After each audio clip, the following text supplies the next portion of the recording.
আসসালামু আলাইকুম। আশা করি সবাই ভালোই আছেন। আরেকটি এপিসোড নিয়ে হাজির হয়েছি আপনাদের সামনে। আজকে রান্না করব আমার অনেক প্রিয় মটরশুঁটি দিয়ে টমেটো দিয়ে মাছের ঝোল।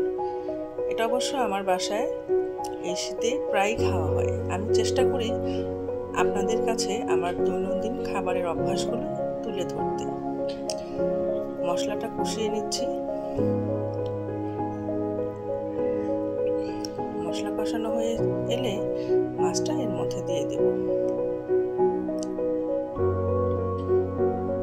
মটরশুঁটি দিয়ে নিলাম।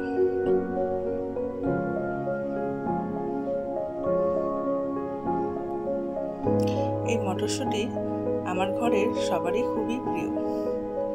পোলাওতে, খিচুড়িতে, বিভিন্ন রকম তরকারিতে দিয়ে খেলে খুবই মজা লাগে।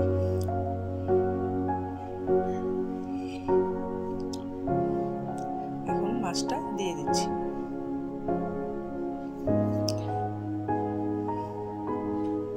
এভাবে রান্না করে খেয়ে দেখবেন, বারবার খেতে চাইবেন।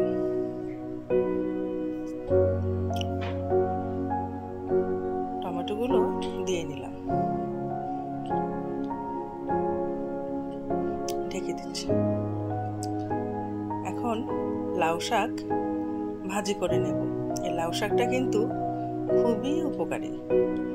যাদের জন্ডিসের সমস্যা আছে তারা এটা খেলে তাদের লিভারের সমস্যা দূর হয়ে যাবে।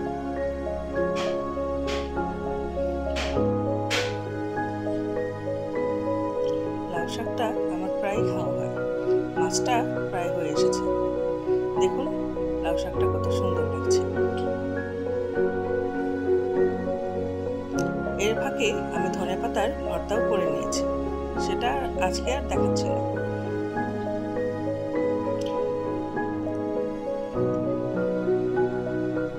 কাঁচামরিচ দিয়ে দিলাম।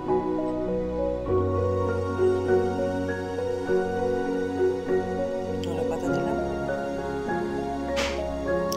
রেডি আমার মাছের ঝোল।